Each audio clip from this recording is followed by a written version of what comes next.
Quiet, please. Welcome to Play Horror for me. My name is Logan. I'm Jesse. And I'm Callie. Tonight we're covering Quiet, Please.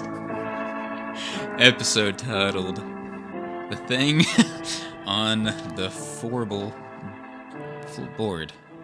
The thing on the floorboard, right? The Thing on the Fourble Board. Fourble Board, yeah. There we go, okay. See, I couldn't say it because I knew I would say it wrong. And then Well, for years I've been calling it floor. Well, that's what I thought it was, so. Fourble Board. And then I just tricked Fourble myself into thinking that, it's the floor, so. The floorboard.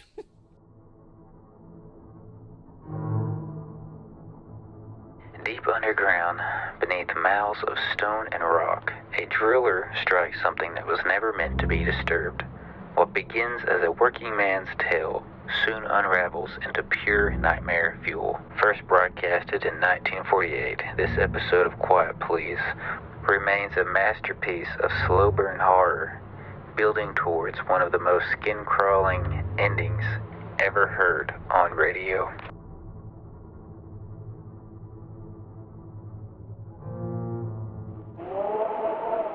Welcome back to your nightly program. Looks like we have another terrifying show served up for you. Don't you feel that horrible chill in the air, tingling up your spine? Don't you love it? Caller, are you there? Yeah, I'm here. What do you need on a night like this? Can you play horror for me? You want horror?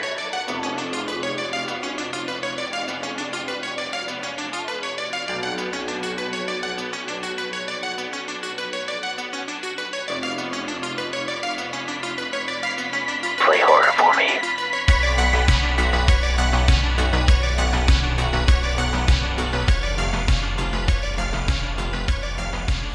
Alright.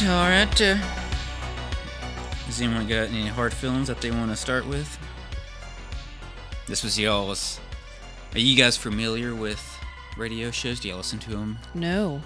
So, it's one of those things that, like, I always think is really neat, and I really like it because, I think we talk about stuff being like a time capsule, but, like, it's really a time capsule for, like, okay, well, that was, like, before people had TVs, like, people were listening to these radio shows, you know, you see the pictures of people sitting around their living rooms and just listening to the radio, which I love. Like, it's hard for me to even imagine life being like that, but so I think it's fun. I think the concept of a radio show is really fun because it's almost like reading a book that you have to kind of visualize it all yourself. So whenever I was listening to it, it was kind of like, oh, this would be like if I were listening to somebody, like an audiobook or something like that, where you're just listening to the story and you're having to kind of come up with what that looks like in your mind, which I really enjoy that. I think that's a fun thing to do. Especially with a show like this, just because, just the ending and stuff. Yes. So in case anyone hasn't seen it, please listen to it, because it's Yes. a masterpiece. I think it's a masterpiece, Yes. at least for old-time radio. But yeah, just perfect thing to close your eyes to and just kind of, then you start imagining and stuff, and just makes it way creepier. Yes. But yeah, I've been listening to, I probably like radio. I think I started in college. I just working late at night editing videos or something, and I just started listening to, like, The Creaking Door and some of these others, and kind of just been listening ever since. And yeah, do love them. All the 40s to the 70s to the 80s, so many great ones.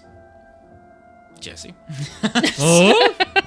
No, I don't know if I've ever really listened to a radio show like this. You know, growing up, Mom would talk about Lum and Abner, you know, back in the day. I don't know if you're familiar. It's kind of a comedy sketch, you know, and so that's, you know, what she and my grandparents would always listen to. So it's a big part of life, you know, especially, you know, when you're in the South and you're poor. So, you know, they didn't have TV, Yeah. you know, until like probably the 70s. So maybe the 80s. I'm not sure. But, you know, it was a big thing. And so am familiar with some of the shows, but I've never really listened to them. But yeah, like Callie said, painting the picture I thought was just really cool. The way your brain imagines, you take whatever imagery you can and just I'm picturing the whole scene. But they do such a good job setting the stage. Yeah. You see the car pull up. Oh, he's had these flat tires. Like, I don't know. It's just you visualize the whole thing and create your own details to go with it. And so I was thinking about like the end of Killers of the Flower Moon, where you see Marty there. It's a camera view, but they're doing this radio show. So I kept thinking about that, like, you see the picture of what you think these characters are doing, but then also what would it have looked like to have been with them in the studio? See the sound effects. It was fun. I really enjoyed it. Yeah, kind of like always like those radio shows and just like people like in the audience and stuff, and like people are just a simpler time, and just you didn't have many forms of entertainment back then, and it was just like, all right, let's just do this. But like so many of them still hold up, and they were so great. But this one I wanted to pick just because I think it's like when I try to find like an old radio show, I want to be one that's like specific, like horror, instead of like, oh, it's like we're cheating and I gotta kill my boyfriend or something because he'll kill us. It's like I want something that's really horror. Right. And this is one of the few things that just makes my skin crawl and just kind of makes me want to take a shower after I hear it. Just because like this, just the punch at the end. It's just so, like when you just think about it, it is so fucking disturbing. And then it's just nasty. It just makes you go ick. Yeah. And it's like, I don't know if y'all... Look, no, it's beautiful. Okay, it's a love story, and it's beautiful. It is a love story. It's a rom-com. Yeah, he finds the love of his life, and just has the face of a little girl, a pathetic little girl, and he's just very attracted to it. It's like, oh my gosh, just so creepy. Yeah. And just the way he says it. Yes. Because he has this, he has like this deadpan, almost like he's not connected, like human emotion. Like he's almost like a serial killer or something. That's how I kind of picture it, like the real life guy doing the voice. And I discovered many things about it. What it used for food, that it was deaf, that it was invisible and couldn't see people when it was invisible.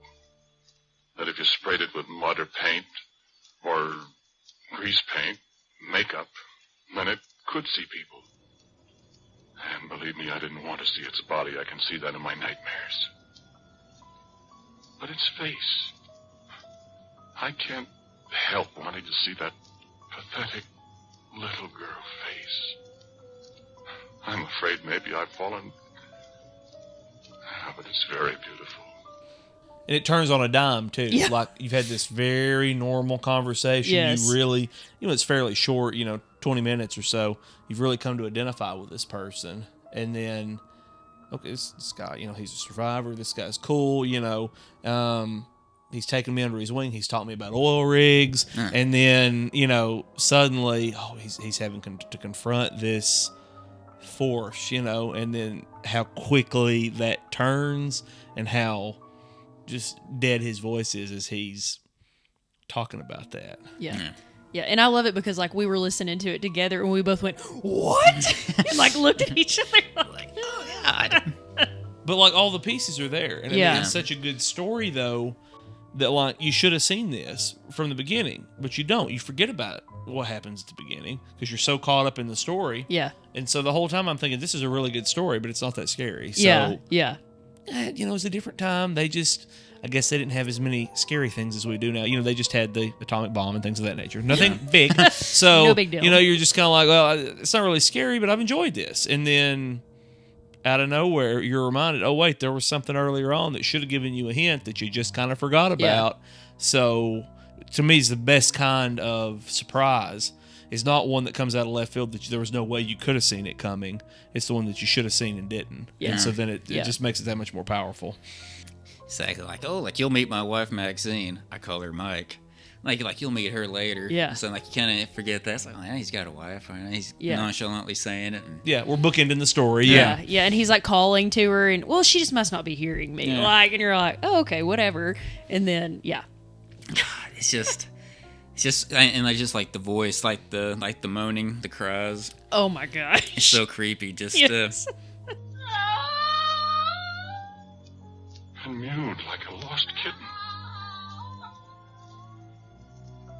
I forgot to write down the actor's name. I don't know if it was a woman or a guy that did it, but yeah, it just has that uncanny. It's just, and you can kind of just picture the face, kind of just moaning, like this little girl face. That sound, like it's just feels like something that came from like a different dimension or something. Like it did. Like no, this is not from our Earth. Like we just kind of stumbled on this creepy dark thing and But it's just one of my favorites. Just like the first time I heard it, just he's like he's like yelling at. He's not yelling, but he's kind of raising his voice and he's like threatening to shoot her and stuff. Yeah.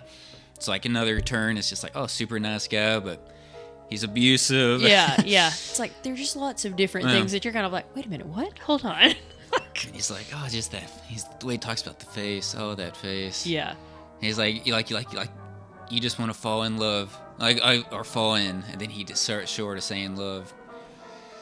And just the idea that has this spider torso.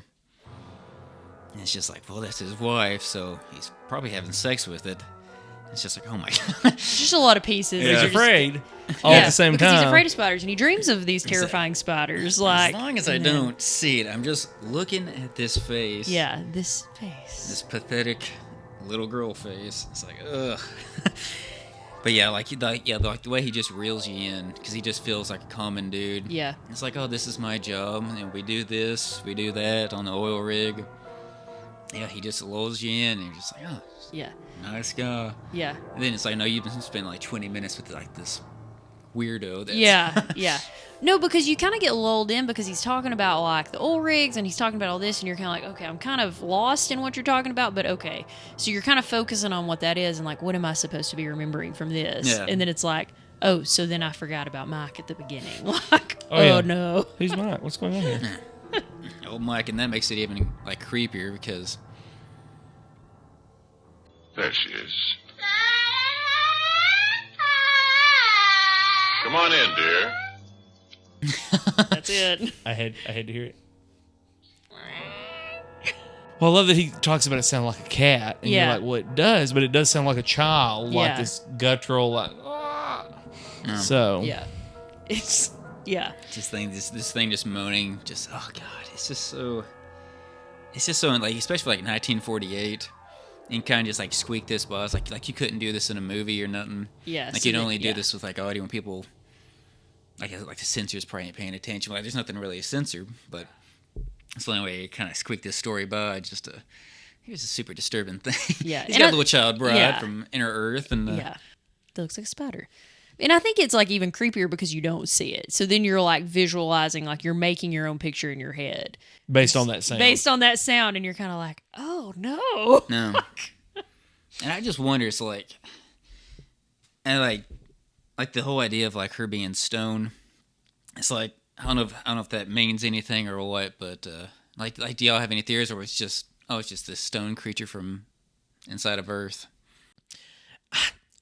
I don't know that it's actually a theory. You know, my immediate thought was just like at first when they find the ring and that sort of stuff, it's like, is this some sort of, because they'd referenced like cavemen previously, so then you're thinking, okay, is this some sort of previous creature, spirit, whatever that has over hundreds of thousands of years ended up down in the ground. But then later on, it's like, well, you're digging. He makes such a point of talking about a mile down, 2 miles down, 3 miles down, whatever. So, I just kind of imagine it's some sort of like imp from hell or something,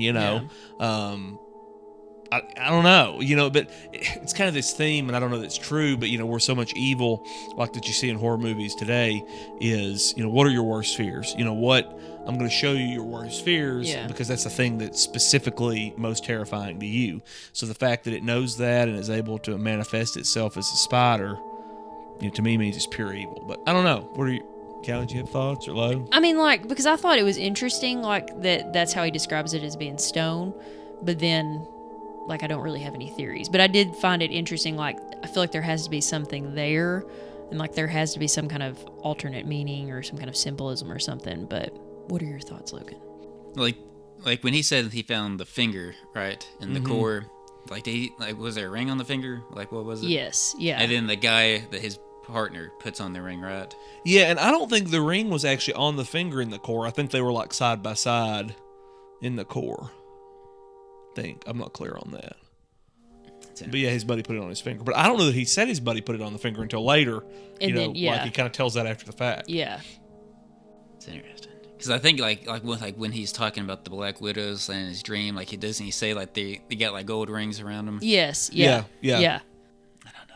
Yeah, like it could be something that you're saying, like kind of just manifest his worst nightmares and maybe to torture him, whatever. It puts the thing that he loves most on top, little girls. Yeah. Little girls, and it's just like, all right, now But it's you on a got. spider body. Yeah, it's on his and spider body. It sounds like you're killing it every time it tries to make some sort of communication. But Yeah.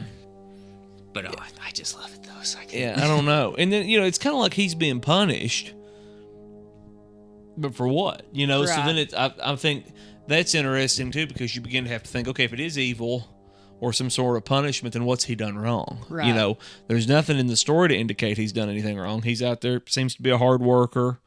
He's cooking a meal larger than what he would cook for himself, ostensibly for this geologist to show up or other people who may show up. Seems to be just a decent person. And then,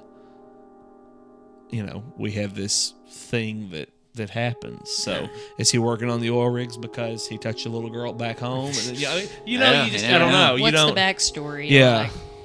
Like is like did he kill his partner? Was it Billy? And then and then he's kind of manifesting this spider chick, and like that's like his guilty conscience, and he has to live with it or something. And he Right. thinks it's really real. Or, Ooh, that's a good, yeah. Well, because you assume, like, you get morally outraged when they accuse him of killing him, because well, that's not what happened. Yeah. But He's a then, good guy.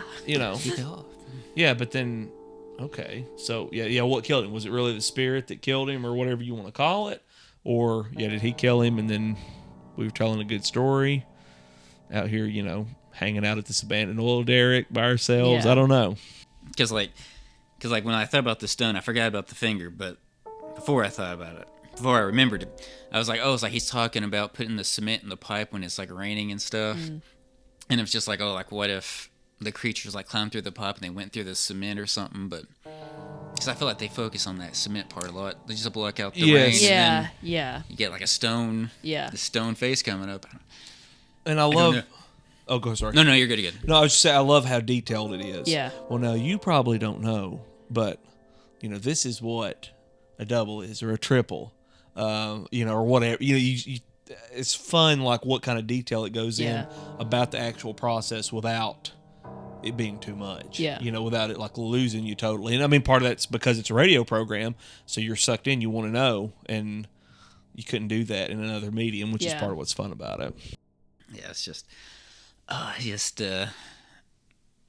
just, I don't know, it's just so, I don't know, I just feel like there's just so much, few stuff going on, but, just everything about it, and just like the actors, I like his name's Porky, right?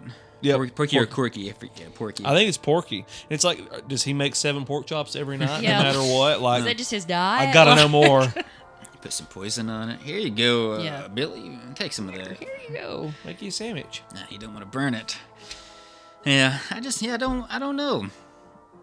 I do. It's like I choose to believe that it's a real creature, but it could mean something else. Just, but I like the idea of like a hell creature that they went too deep, and it's like, oh no, they pulled something out. But That's what I believe. I mean, I think the guilty conscience thing is interesting, but I think it's a real creature, and then I think, it's a true statement, maybe if you want to extrapolate a deeper meaning, where sometimes people do fall in love with their demons, and, they don't run from them. The fear tells you to get away for a reason. And a lot of people, they lean into it. So, that can be anything, but little girls. she's got that pretty face. It's like, it's just so pathetic. Don't you love it? It's the best. Mike, come out here. Yeah. Yeah, I just like picture her just like coming out like with like an apron on, and like like one of those like 50s like colorful ones, and Yeah. like you just see like this floating face and maybe like kind of on the shoulders, and just moaning. He's got the gun. Yeah. He's like, sit down. But it was the the 40s or 50s, so was different. It was all right. It was Different all right. times. Different times. You could have died any day from a nuclear holocaust, and so, you just had to kind of have some fun.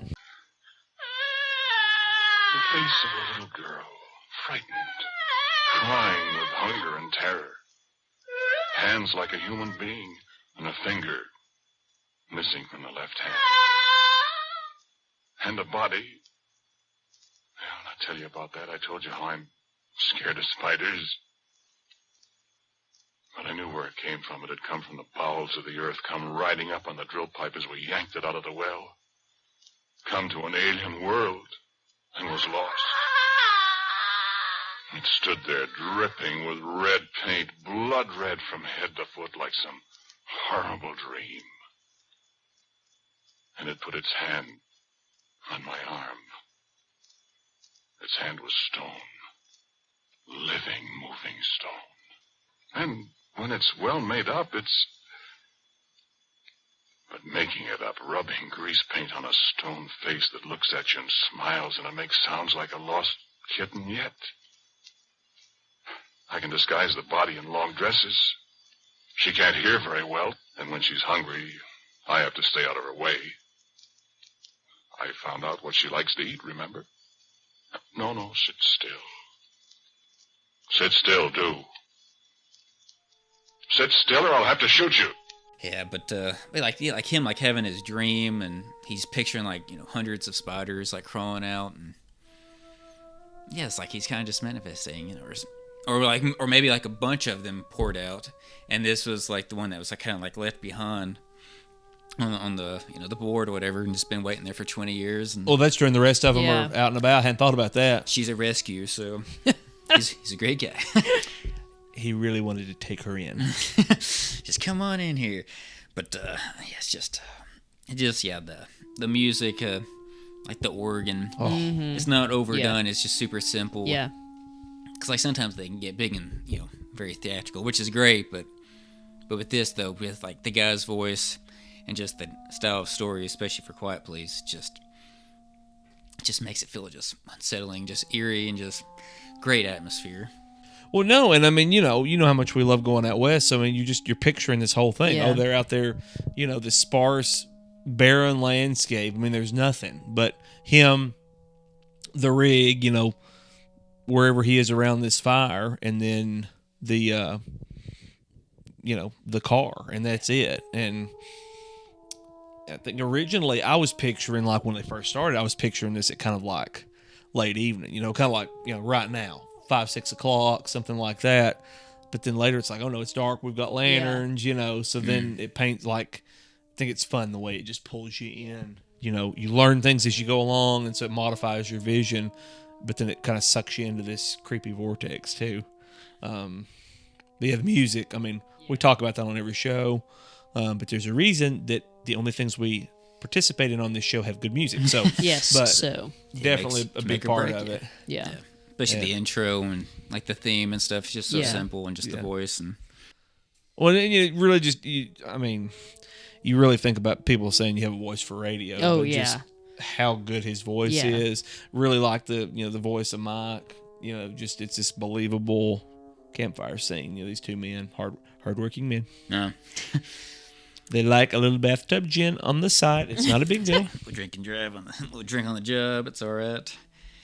But I just think of like voice work back then, just because they were like standing up and they're all next to each other.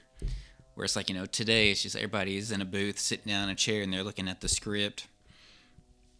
And it's not like and they can still be great, but I just feel like back then they were a little more kind of in it. Yeah. And kind of like just more like acting, like had the script memorized and stuff. Well, because would this have, probably been around like just a singular mic, wouldn't it? Or maybe you have like 2 stand mics or something, but everybody's kind of just standing around Yeah. close. I mean, I guess, I hate to keep coming back to Killers of the Flower Moon, but kind of like at the end where you've got, of course, that was like a stage production, but it was also on radio, so it's kind of a different deal, but everybody's right there, the different voices, the sound effects, the whole thing. That's an interesting thought. I think it's cool. Like, just a neat way of doing things that, like, a lot of times I feel like, even with movies we've watched, we get away from some of the basic stuff like, well, this is going to make it crisper or this is going to make the sound better. Well, I'm sure being in a booth is going to make the sound, like, you're not going to have as much background, but like you lose some of the realness. Like, I don't know. You could just hear this coming through like an old time radio, even though I was listening to it on my iPhone on YouTube. But it just had that sound. It's kind of like a vinyl record. Like, it's got the pop, it's got the whatever that is that really gives it depth. Yeah. I know, it just has a nice special feel, and just, yeah, it's just perfect. I just love it. But because like they say, it's like, oh, like there's something, like the guy's like yelling, like there's something up there. And he's like, no, there's not. There's no one up there. But it's like they haven't gotten the finger yet, so I don't know if she's came out or the things are just pouring out, maybe, or I'm just not really sure. I just feel like there's something to this that he kind of just intentionally left out of the story, just to kind of just leave it up to your interpretation and leave it creepier. Yeah, there are kind of a couple sections where he does kind of skip around. I mean, it doesn't seem like he's skipping around, but then you're like, wait a minute. What you're telling me now doesn't go with what just happened. So you assume that there's no time in between, but... Unreliable narrator. Exactly. Are there some omissions here? He had a buddy up there, and he paid that guy to kill him. There you go. I mean... Ran off with his lover. How deep does it go? His guilty conscience lover. Don't you take Mike from me. But yeah, just like even that, just it's like 1948. Like, here's a guy like fucking a spider creature named Mike. So you're kind of just blending, like the name. So that it's not a woman. Yeah, I don't know. Like, so it just kind of adds a little creepier depth, especially back then. Yeah. And like, do spiders have gender? I don't know how that works. Like, how do you tell the difference in a male and a female spider? Like, their little girl face. I don't know. Like, just a lot of interesting. Yeah, like, I don't know. And then calling her Mike. Like, I don't know. Hey, Mike. And she's like deaf, so it's like, oh, she likes Mike. And it's like, how do you know? Yeah, like. And I was like, I don't think you do know. I think you like calling her Mike. So. Yeah. So, I don't know. That's true. Was there a deeper meaning there? Maybe so. Probably. Progressive. Oh, Willis Cooper, no telling what he was up to. So very progressive for the late 40s. Yeah, no telling what he's trying to sneak in there. Just try to get past the censors here, but cutting edge. But yeah, this is just one of the best. Yeah, Quiet Please is one of my favorite radio shows, and there's not that many, and the ones that are, like, there's a lot like super bad quality, so you can't really listen to them. Oh, really? Yeah, I think it only went on for 3 years. I forgot how many episodes there were, but there are some really good ones. And like Nightfall is another one of my favorite radio shows, and just so many good ones. But this one, it's just the actor Ernest Chappell, and just such a good name. Yeah, it is. Good name for a creepy guy. Ernest. But that may be it. Go listen to it, folks. Do it on your drive into work. I mean, when you're going to sleep at night. I mean, whatever you're doing, just listen to it. Kind of like some of our films. This is good. This is a good show to go to sleep to. Oh, it is. Except for the screeching part, but you'll be fine. It'll be okay. You'll roll back over. It'll be fine. Wakes you up and it creeps you out, and you go, it's kind of soothing. It's okay. Let's go in the shower real quick. But Mark. Oh, Mike, get over here. But yeah. Like the only thing that they missed was just like, oh, like she's pregnant. Like that's the only thing that they just had in there. But maybe he didn't want to press his luck too much. So it's a little too far. Yeah. Logan. Yeah, I mean the show ends. So would that have been in the next 30 seconds? Yeah. If we can make a sequel to this. There we go. I mean, this is the right format. This is the modern day format. So. Yeah. Oh gosh. No. 8 legs, 8 rings, 8 babies. 8 babies. 8 out of 8 for me. I said 8 out of 8. Oh, yeah, I'm gonna go 8 out of 8. 8 out of 8 max legs. 24 whatever. out of 24. So it's one big spider, folks. You have to watch it. Now I have 100. Yeah, we gotta put it on the scale. No, we gotta do both, and this is where the math really gets dicey. The math doesn't count here. Okay, we don't math on this. As a first radio show that we have done on here, there's a lot riding on this, for precedent's sake. It goes downhill from here. No, on the scale, I'm going to say 98. It's great. I was going to say 97, but, still in that top tier. Yeah. I don't know. It's hard to compare it to all the movies and stuff like that. Yeah, it It's is. true. Yeah, it's different. It's its own thing. Just think about it like that. Like, it's definitely in my top 10 radio shows, and I've listened to a lot. This is one I go back to quite a bit. I mean, if it's radio shows, it's 100. Yeah. But if it's on another scale, I would say probably 96. Okay. 96. Look at us. We're But right there. in the still, I line. mean, Oh, yeah. still top tier. Yeah, it's There. like, 24 minutes. You can just pop these in, Yeah. get 3 or 4 of them in, instead of a movie. There you go. Get the imagination going. Yeah. Way good for the creepier brain. than a movie. Yeah. So Do it on your walk. Whatever. they'll get the brain firing. because there's no way you can do that face and body in real and live action. So No. and make it look as creepy as it. No, You as know, it does in picture your in your head. imagination. It has to be open to your interpretation. Yeah, and I think that makes it creepier because it's like you just imagine. Also, you're like worst fear, like what you said, Jesse. Like you're kind of manifesting in your mind. Okay, what does that look like? And then Well, makes it it made me have to creepier. go take a shower. Yeah, exactly. Yeah, Oh gosh, but yeah, one of the best ones. So just wanted to throw something different out there, change of pace from the movies. So. I like it. But still something great and phenomenal. Yes. So. Listen to this before you listen to our podcast or immediately following, and listen to it without headphones In a public place. in a public place.